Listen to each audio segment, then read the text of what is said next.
Larry is someone who has been doing kind of ecological restoration work in this area for a long time, and is one of the most knowledgeable people that I've met in the past decade about the local ecosystems.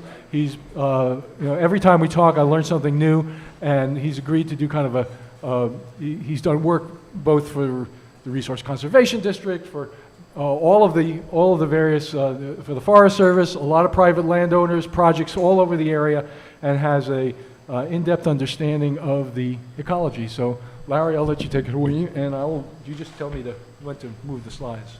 Yep. Hi, everybody. My name's Larry Ray. I'm a restoration ecologist. As Elliot mentioned, I've been doing restoration work in Lake County since about 2000. So I moved here in 2000 from Santa Cruz, and actually after the Valley Fire, I ended up moving back to Santa Cruz. So I still live now in the Santa Cruz Mountains, but I have been working here for a lot of years. This one here, pull it out. It doesn't seem to want to come out. Oh, there we go. So I can walk around this like I'm some kind of talk show host or something. So anyway, that's a hard act to follow. The previous act was just awesome. I just sat there so awestruck that I didn't even want to get up here and talk because I'm just kind of like dazed from it. Because I am a schooled ecologist at UC Berkeley. So, I'm definitely of the Western mindset. But I'll have to say, it never worked for me. It never fit. I just didn't quite get it. So I've been bucking the system my whole career, and it's caused me a lot of trouble, but to me, it's worth it. So I'm just going to basically talk about forest ecology and kind of relate it as best I can to the Cobb area, because I've been working all over the state. So go ahead, the next one. I think it was pretty obvious from the previous talk, the forest is home. It's home. I mean, the word ecology basically means the word home, or their house. That's the Latin. It means your house. So when you think about ecology, it's basically your home. On the left is a traditional huts that the folks made here that lived in these kinds of things in their villages, as far as we know. And then, of course, you got animals. Next slide. And in California, we've got lots of variety of forest, as was mentioned. There's a huge biodiversity here. There's over 6,000 native plants in the state of California. It's one of the biological hotspots on the planet. You see all the mix of colors, that is only scratching the surface. These are just like plant associations, like the red is montane forest. The yellow is chaparral, but there's a dozen kinds of chaparral, so it's all kind of lumped in together. But basically, if you look at over on the left, we got 33% of the state is covered with forest, so that's a third of it. And that's pretty much a good average around the world, is about 40% of the planet. So it's pretty much the same kind of a mix. And mixed conifer is one of the big ones, 7.8, and that is what plant varieties we have here, what's called a mixed conifer forest. It's not dominated by any specific species, because you can see ponderosa pines, 2.2 million acres, redwoods, 2.2, other conifers are 1.5, and oak woodland, by the way, 13 million acres. So oak woodland's really dominant in California. There's a lot of oak woodlands, and there's several different types, but oak woodland is a major ecotype. Next slide. And the study of ecology, it's really about the interactions. So everything's connected. Everything interacts. Everything is dependent on each other. Every action is a reaction. Plants and animals are all working together and have to depend on each other. And so ecology is basically just the study of how these things work together, how they fit together, and it's in a complex dynamic system. And soil is the foundation. Basically, it was rocks, and then through biological action, bacteria and lichen, they got broken up into littler bits, and then over time, with evolution, you get more complex plants, and on it goes until, we've got forests and more complexity over time. So vegetation ends up building soil, providing habitat, developing all of these various relationships. The plants prevent erosion, they produce oxygen, they retain water, they regulate the water flow by retaining it in their roots and in the soil as it builds with the humus. So the availability of water, and it actually has some effect on the local climate, determining the species that are there and how the growth rates are, and it actually does influence seasonal cycles and reproductive patterns, affects the frequency and intensity of natural distribution like wildfires and storms. So if you have a resilient ecosystem, it can actually mitigate or buffer the effects of fire. So if it's a healthy ecosystem and fire is a frequent thing, which by the way, all the records indicate that it burns every 10 years or so here, or 12 years or so here in this ecosystem. So that's how frequently fires should be moving through the ecosystem. Well, we don't have that kind of frequency anymore. It might be 50 years or 75 years. It's much bigger, so the accumulation of biomass and the number of plants just gets so much that it becomes a little bit out of balance. Next slide. Oh, you went too far. Back it up.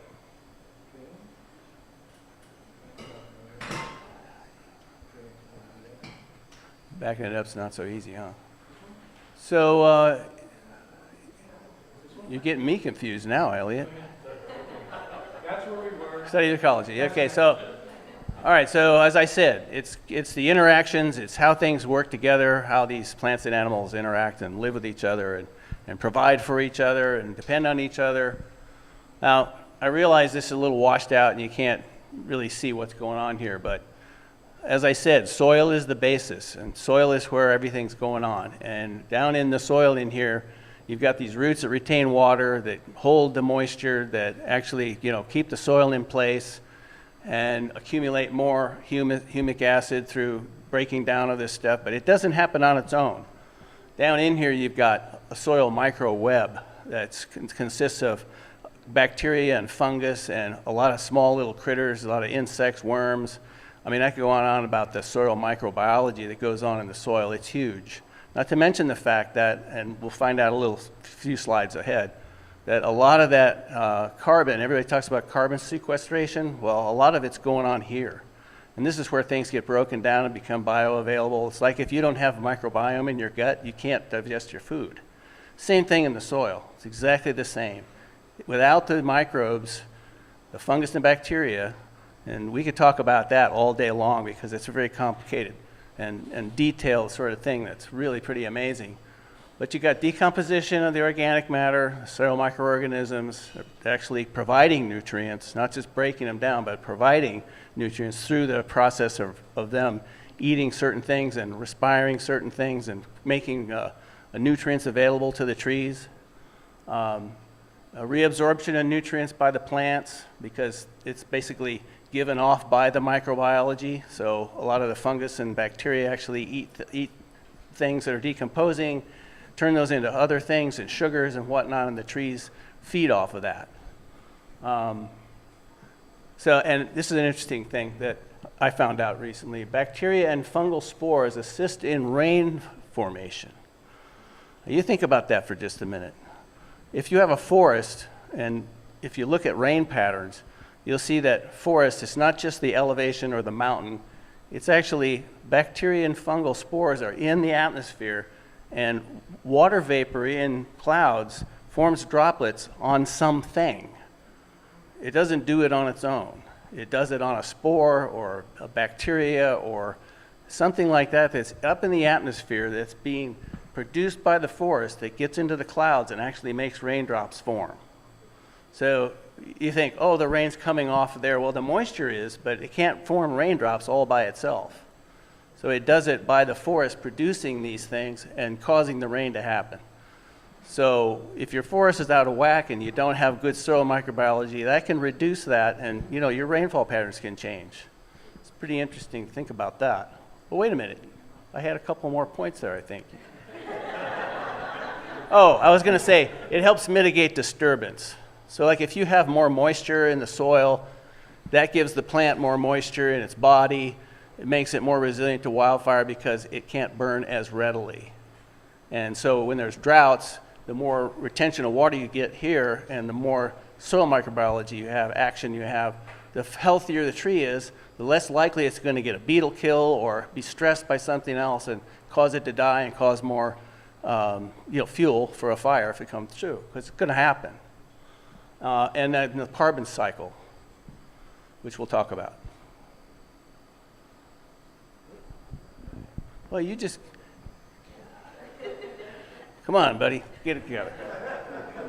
So the carbon cycle is a simple thing, but it's also a complicated thing because you think about, sequestering carbon, or, there's carbon that's being produced through,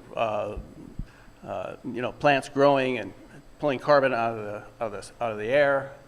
But it's a cyclical thing. It basically feeds back into itself. So as a tree grows and then it dies, it releases that carbon back into the soil, and on it goes. So problem is with wildfires, when we get these big ones, a huge amount of that carbon goes into the atmosphere. And if you look on this side over here, you'll see that's not a closed loop. When you've got some amount of carbon just being emitted that doesn't feed back into the system, then it accumulates in the atmosphere. And that's why we're having some other problems with, climate change, is because these patterns are changed that just don't work quite the way they used to. And on the right, you can see that I was talking about this before. I think I have another example also after this.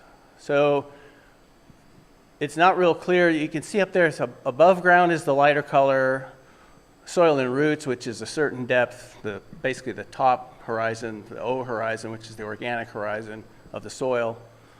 Also retains a certain amount of carbon, and then the below soil. So the below soil is the darkest one, and you can see some of these, in particular the boreal forest. If you do any reading about climate change or the whole subject of carbon sequestration, they want to protect the boreal forest in a lot of the articles you read for one simple reason. Look at how much is retained in the soil. And so even when fires happen, which the boreal forest is having problems with more fires, there's still a huge amount of carbon that's getting sequestered in the soil itself, which unfortunately is also peat, and that gets dug up, and people love to use peat for things. No, boreal forest would be like midsection of Russia, Alaska, northern Canada.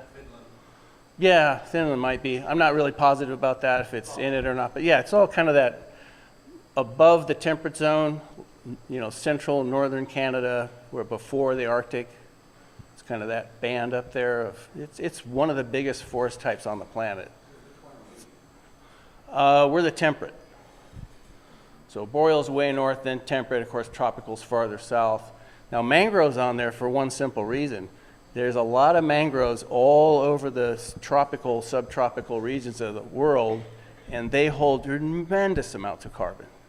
Look at how the relationship of the carbon amounts there. I believe the axis on the left, gosh, I don't remember now what measure that is, 200 of what, I can't remember. It might be gigatons. But anyway, or tons. Yeah, okay, there it is, yeah. Metric tons per hectare, which of course a hectare is a little bit of funny measure. We're not used to that with acres, but anyhow, so by forest type, mango, Indo-Pacific it says, so basically almost all those islands in Southeast Asia and all are pretty much all ringed by mangrove forests. I've seen them in Florida myself, they're small there, but these are huge, and the amount of carbon is massive.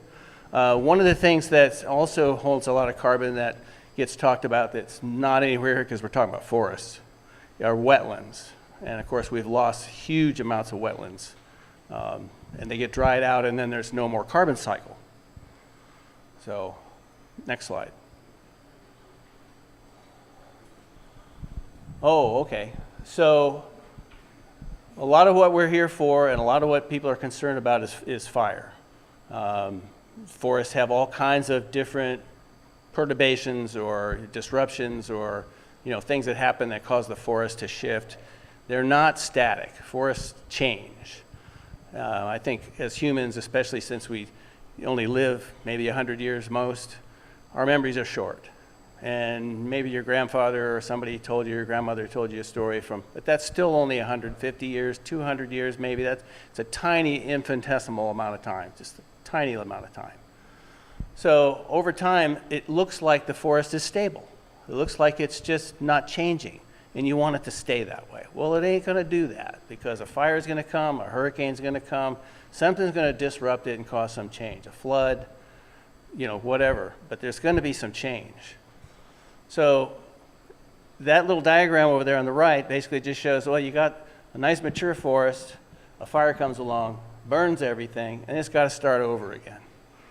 Now, one of the other points I want to make is that fires don't tend to be like the ones we've seen where they burn everything pretty much evenly everywhere. I mean, actually, if you go around here and look, you can see that some places burned hotter than others, some a little bit less than others. Some have mosaics of live trees and dead trees. Some have flushes of seed banks because they didn't get cooked as hot. So you'll get a lot of manzanita and ceanothus and other natives and some non-natives. Grasses in particular are kind of a problem. That come up because there's space and nutrients. And they have the chance to do it. There's no competition from other plants. But anyway, long story short, it goes into a cycle of change, and then it kind of goes back to that. And that's another cycle that the forest goes through, where it heals itself, the plant composition changes over time, and it eventually gets back to what we call a climax forest, which is basically the kind of the end of that cycle. So this is basically the different parts of succession. So like I said, like a fire or a storm or human activity, like clear cutting, or something that humans do, land clearing, disturbing the system. It's a process where the structure of the forest changes over time. And the beginning, we call those pioneer species. It goes through various changes until a stable, mature forest ecosystem is established again, and then there's another fire or perturbation, and then the cycle starts over. So this is a normal successionary kind of thing that happens. And of course, the pioneer species tend to be smaller stuff, grasses, shrubs, intermediate or younger trees or larger shrubs, and then the climax community of the mature forest. Another thing that happens as we think about ecology and interactions and how these things all kind of work together. This is basically just a graphic that shows that over time, as this succession happens, the use of the ecosystem changes. So you get different animals. Now, the most studied of all of them are birds. I mean, how many of you know some bird nut? That seems to be a very popular thing. I personally like salamanders and snakes and stuff like that, and bugs, but I'm weird. So a lot of people are birders. They pay attention to birds. There's a lot of research been done on birds. I have a bunch of books and stuff over there, and there's a couple of papers over there that are very interesting. One done by PG&E of all people, that basically shows the use of birds, the change that birds go through this successionary process. They did a lot of studies about how they deal with all their infrastructure, their high tension lines, and all of their infrastructure where they have to manipulate the forest. And they basically have been trying to, believe it or not, and this is one of the things I really want to talk more about, is how us traditional, Western scientists are starting to think more like the native folks are. Like, what do we do that causes a problem? How do we do things better? How do we pay more attention to these details as opposed to just doing what we do and then having this stuff happen after the fact? We're trying to now look at it from those new eyes and think about, well, if we do these things, now we know what's going to happen. We can see what's going to happen. We're going to pay better attention, and we're going to integrate that. And I thought it was crazy that, of all people, PG&E did huge studies on how the effects of their vegetation management actually affected the bird species. So, and it's sitting over there by the birdhouse, by the way. suggestion box. So anyway, that's it. You get different types of birds based on where in the successionary cycle you're at. So basically, this guy can't find food and forage or a place to nest, doesn't like the climax forest. But believe me, there's somewhere close by, there's going to be all of these. I mean, there's going to be, all these habitats are going to be somewhere in the region. It's not like you got nothing but forest. There's going to be a spot where there was a fire or somebody logged or something happened, and these bird species are going to shift. And they're going to utilize the habitats that they like and where they find what they need.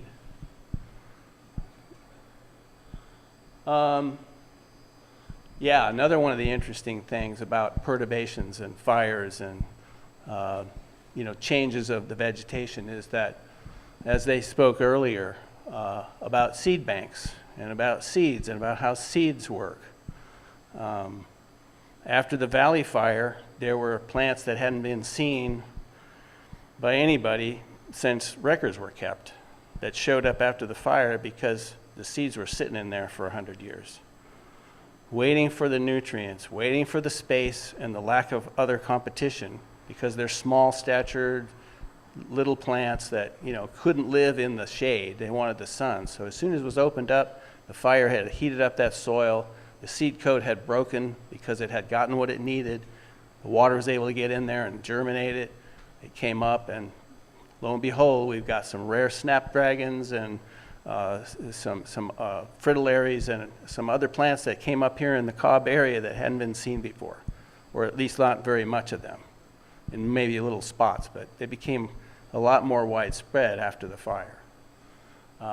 So that seed bank, as it says, storage of seeds, often dormant, found within the soil of ecosystems, plays a critical role in plant population persistence because that will enable them to wait for the conditions where they will flourish and then be able to do their thing.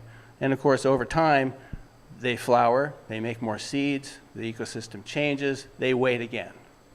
And the system keeps going, and it keeps on happening.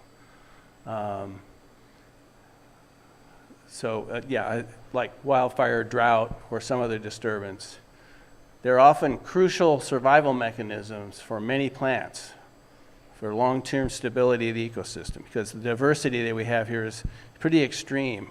And to have the ecosystem function properly, we need that diversity. That's how this ecosystem functions here. So, and they require signals provided by the fire, such as heat, chemicals from the smoke. There's actually some plants that the smoke will actually cause the germination to happen, or there's a couple of trees that are called serotinous cones that won't open until there's enough heat from the fire. They'll sit there for 20, 30, 50 years, 100 years, waiting for the fire to come and actually open the cone up. It has to have sufficient heat before they'll even drop the seeds. So there's that also, the serotiny. Or char from the fire. You probably all heard about biochar and the benefits of biochar and how wonderful it is. And one of the little points about biochar is that the reason that it's so amazing is because you have to look at the structure of the char, because if you have ash, or it's burned too hot and you just have ash, or it's not burned hot enough and you've got big chunks, the microbiology does not work as well. So when you get biochar, it's basically these little pieces of carbon that have exactly the right architecture for the fungus to flourish. So without that, the microbiology is just not going to be quite as robust. And of course, robust microbiology breaks things down better. You have less litter on the floor of the forest, and so on. So let's see. And then seed dormancy, persistence of seeds.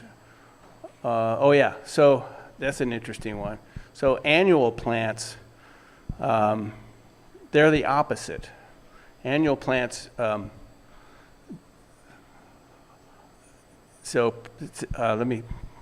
mind is going crazy. Persistent seed banks are common in annual plants. So basically when it says persistent seed banks, it means seed banks that basically don't need a signal. They don't need a fire. They don't need biochar or smoke or anything. They just keep on going every year. And that's how they manage to dominate, because they don't need any kind of special signal. They don't need any kind of special thing to germinate. They just keep on going. And why is that? Because if there is a perturbation, they're gone. So they need to take advantage every year and make sure that they keep going. And they don't have any dormancy. They have to wait. So their strategy is the opposite. Sure. If it's a really hot fire, does it destroy the seed reservoir? It can. There are a lot of places where it does get so hot that there isn't any seed bank left.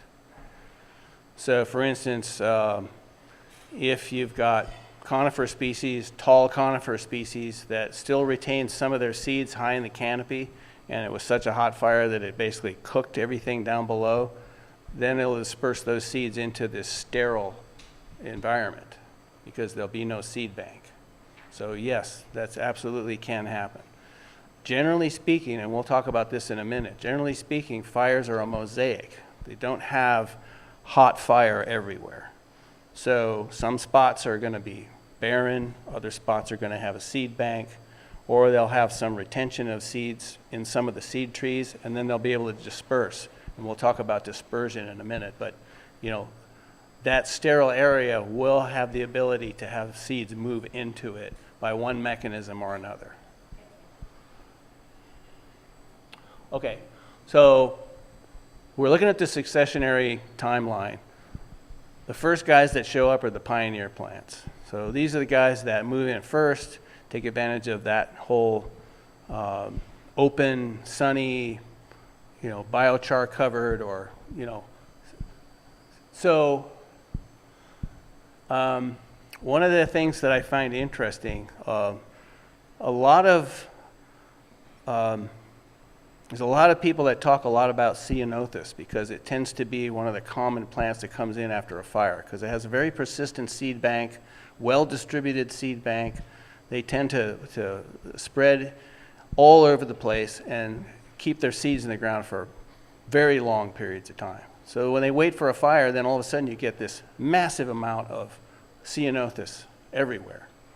Well, in the 1980s, when I was a graduate student, I actually read this paper from Oregon about ceanothus, and it basically, I kind of thought in my head, well, ceanothus is a nitrogen-fixing plant. I mean, it seems to me like the reason that it exists is to heal that soil and get nitrogen back in the soil and kind of prep that for other plants, and my assumption was pretty accurate.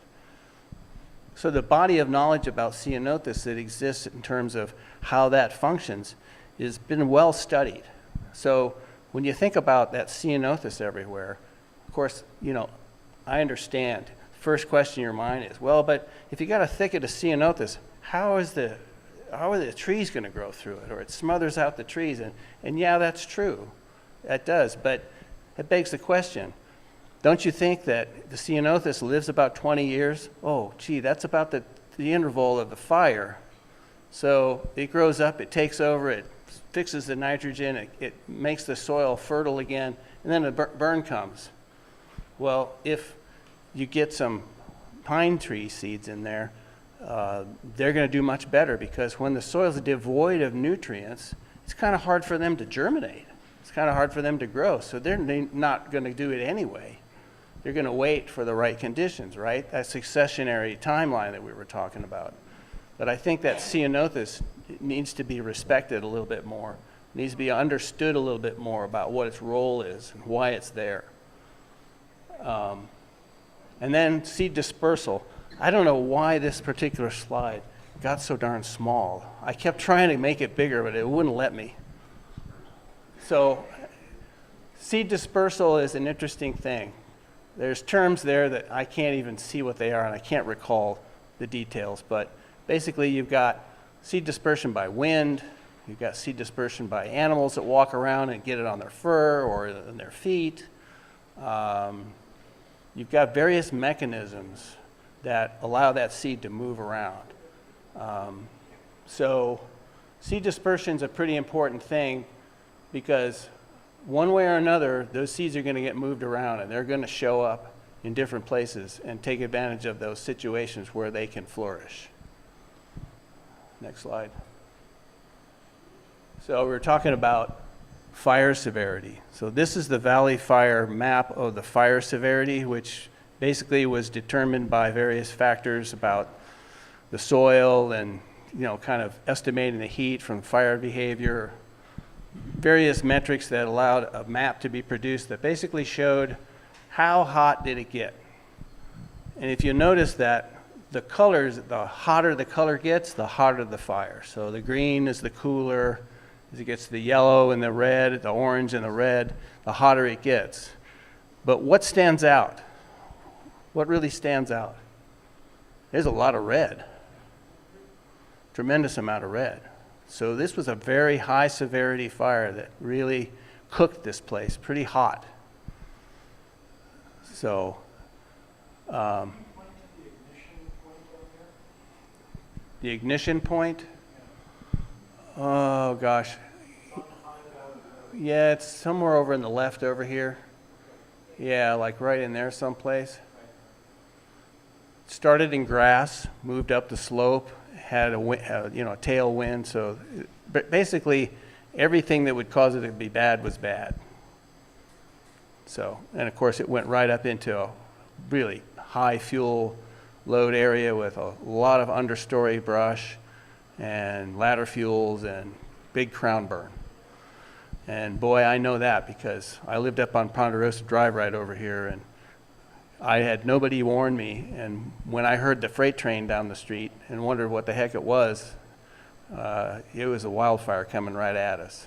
And when I went down by the golf course to get onto 175 and saw the flames on the ridge, I knew I better get out, out of here. So yeah, I got chased out by that fire. But it's the measure of the effects of the fire on the environment, considering both the damage to the vegetation and impacts to the soil. It's described along a spectrum ranging from unburned, low severity to moderate severity and high severity. So that's just the gauge that you use. But if you look at the map, you see the percentage of high severity was pretty serious.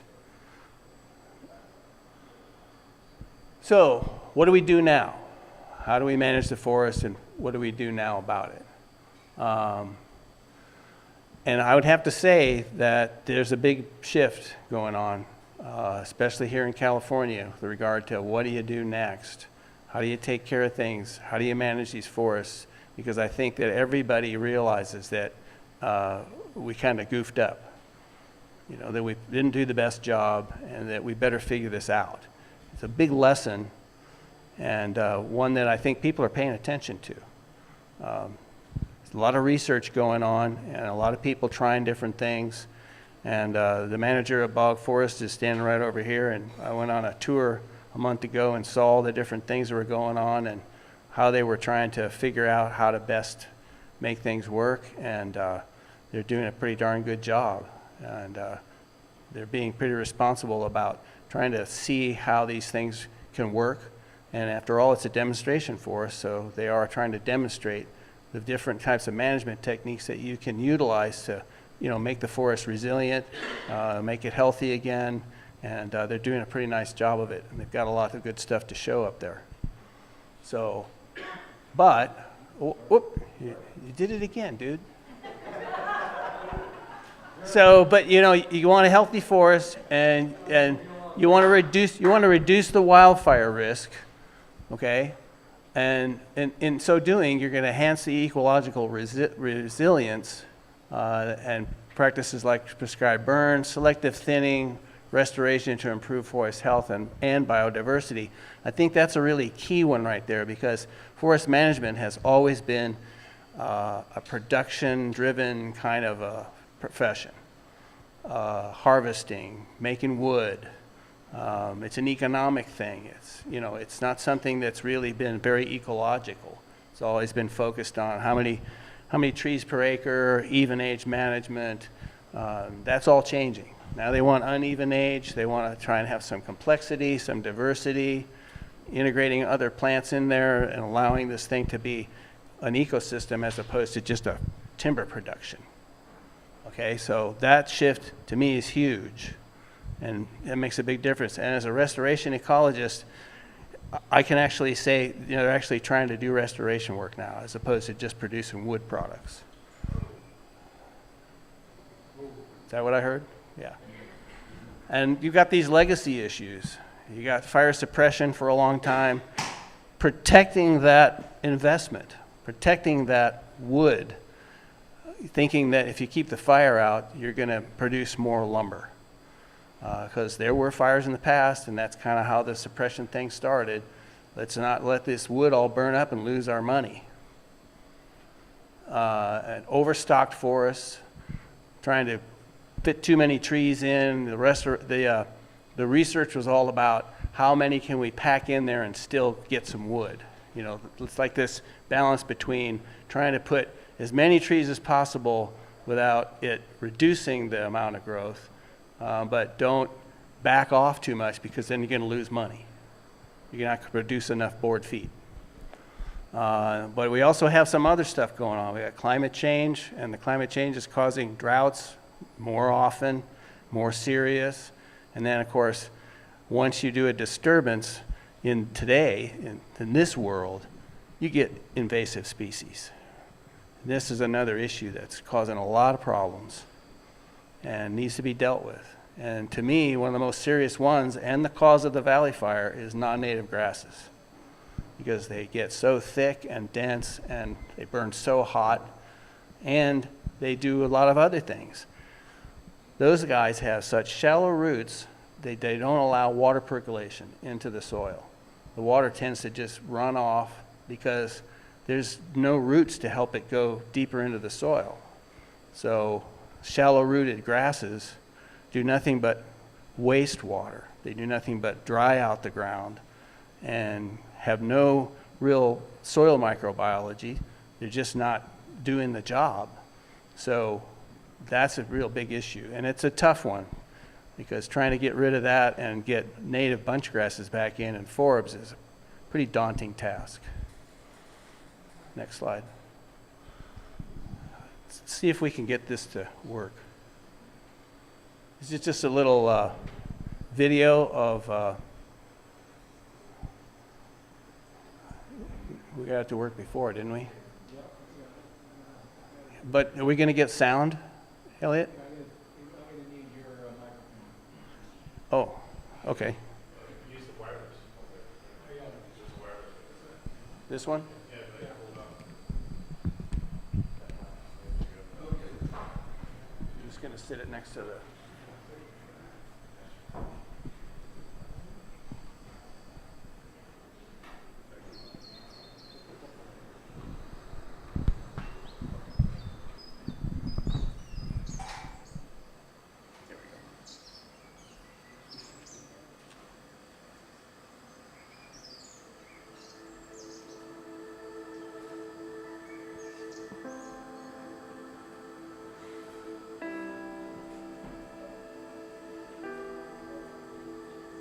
Currently in the Sierra Nevadas of California, we have a massive tree die-off going on. The last projection was over 100 million trees have been killed over the last year and a half. What's triggered that? What is different now? Why are we seeing something that we haven't seen before? So the way I look at this is you need to step back and try to figure out how the ecosystem works, how it's tied together. One of the things we've really found over the last 10 or 15 years in the Sierras, but is also pretty true for much of the drier forests in the West, is that there are two big things that really drive these forests, that really influence them, and that's fire and water. The availability of water really influences the size of trees, how many trees you can have concentrated in a particular place, their local density, as well as the type of tree that's there. The other half of that equation is fire. How does fire factor into this? Fire really controls what's going on in the understory. And the understory is the future of the forest. The trees are regenerating down there, the shrubs are down there growing and competing with the trees, and it's the fire that comes through, historically used to come through every 10 to 15 years, which would thin the forest out, kill some of the trees, kill some of the shrubs, and kind of determine who succeeds and who eventually grows up into the overstory. There is definitely a role for mechanical thinning, and there's very, very much a role for prescribed and managed fire in these systems as well. Fire is actually, under the right type of conditions, is much cheaper to use. It can be used in a much more extensive, larger area, and is very, very effective. There's an interplay between the climate and stand density. And what we're seeing right now, really with regard to the heavy mortality related to this current drought, is not all that surprising. We've really done an inadequate job of density management. So these are things we understand. We understand that forests, if the density is managed properly, either through activity that we do or through natural means, can be very resilient. One of the things that's really driving the stress in the forest that we've currently got is the absence of fire, which has created all sorts of small trees growing into the forest, increasing the density of the forest. And because of that increase in density, there's a real high demand on the limited resources within the ecosystem, which is water. The drought sets the event for the trees to then be killed by bark beetles. So there's an interaction going on between the bark beetle and the drought, with the drought facilitating the bark beetle by reducing the tree's vigor. Fortunately, this year in California, we've had a really abundant snowfall, really abundant rain precipitation event, which I think a lot of people believe is going to ease this problem in terms of the trees dying in the Sierra Nevadas. It's unclear whether that's really going to be the case. There's only two ways to go, really, to address it. One is to take the approach, well, nature will handle it. Stands will regenerate naturally. And to the extent that there are still remaining trees in the area, they probably will. However, what we might see is what's called a type change. So from, say, a mixed conifer forest, which was heavy to pine, to a mixed conifer forest which hardly has any pine, is now dominated by other species like incense cedar or Douglas fir. The other option is to plant. We know how to plant trees, and we know how to get plants to regenerate. We can put ponderosa pine back on the landscape if we want to do it that way. One of the benefits, if you will, of a massive mortality event like our recent drought kills is that if there is a genetic basis for adaptation by individual trees, either to dry or to wet, which is highly likely because our trees are so genetically diverse, then a mortality event has a much more rapid impact on the adaptation evolution of the trees. And those trees that stay alive are, if they have a genetic basis to more drought-adapted conditions, they are the ones that then become the future parents for the next forest. It's not simple forestry. It's not the old system where you would leave the trees evenly spaced. It takes a little bit more thought to figure out where you're going to remove clumps of trees and where you're going to leave other ones. One way you can judge or get some measure of how effective your management is how many acres of forest are fuels reduced on each year, mechanically or with prescribed fire, versus how many historically had reduced fuels on them from fire when it was left unimpeded to burn through the landscape. Well, on Forest Service land in the Sierra Nevadas, that was almost 500,000 acres a year. Thinning and prescribed fire are about 35,000 acres a year. So you can see that there's a gigantic imbalance there. We really need to increase our current pace and scale by about 10 times. To do that, we're really going to have to start talking about different ways of thinking about this problem, some institutional changes, ways in which we can actually start doing treatments or putting fire out there on thousands of acres at a time. That's really one of the fundamental problems, is we really need to change the pace and scale at which we're working at.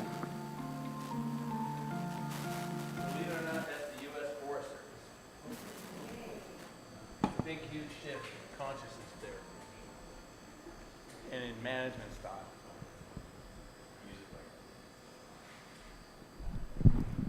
Now, I'm going to date myself. I think I've run out of time, though, but I'm going to date myself, and I want him to play that little clip right there from the movie Young Frankenstein. If it'll work. Just click on it. Is it going to work? I don't think so. Oh, darn it. There you go. There you go. Click it. It's not working? Shoot, it did this morning when I tried it. Fire is good, yes. Fire is our friend. Yes. I'll show you. Oh, well. Fire is good. There you go. Fire is good, yes. Fire is our friend. Yes. He says, fire is good. Fire is our friend.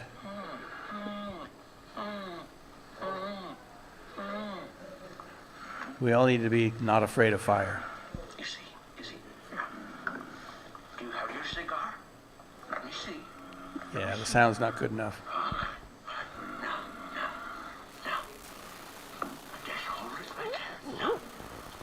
Don't inhale. Anyway, Till he the lights his tip thumb. powers. I'm dating myself. This was one of the best films when I was a teenage kid. Yeah. Classic scene. Peter Boyle does such a good job.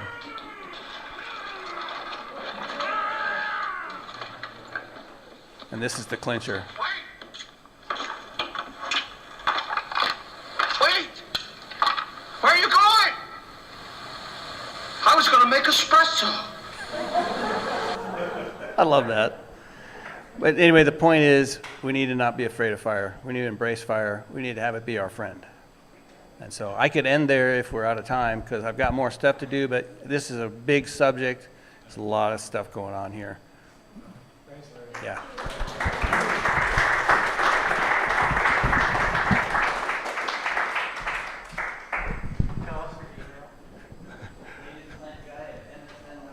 Native Plant Guy at MSN.com.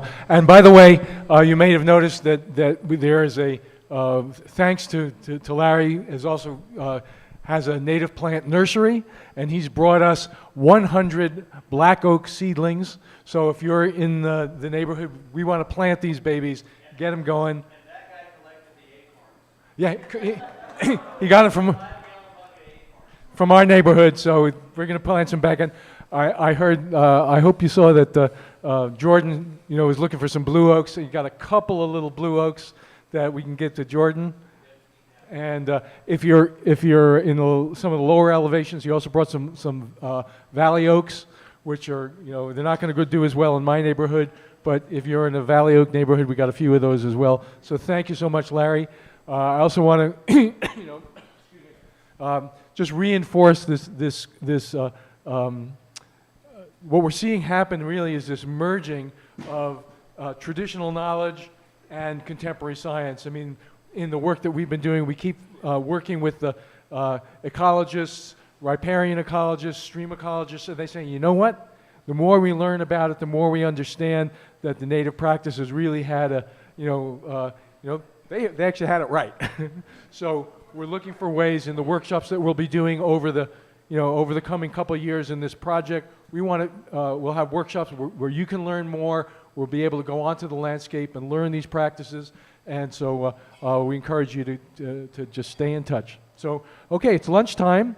Lunch is served outside. Enjoy the booths. We'll be back at 1 o'clock for another series. We'll be doing, after that, in this room, we're going to be having a presentations from 3 different folks in our community who are managing their forests. And it'll be really interesting to see what they're doing, including Richie Booker, who's the CAL FIRE manager at Boggs. We've got Scott Parody from the Ecology Arts, Loch Lomond Arts and Ecology Center, and Peter Hess, whose family has been managing their acreage for a couple generations.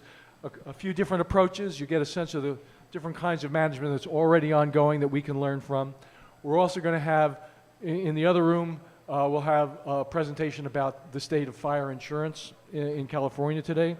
Again, remember that all these are being recorded and will be available on our website, within a month. So enjoy your lunch, enjoy the booths, and we'll see you in a little bit.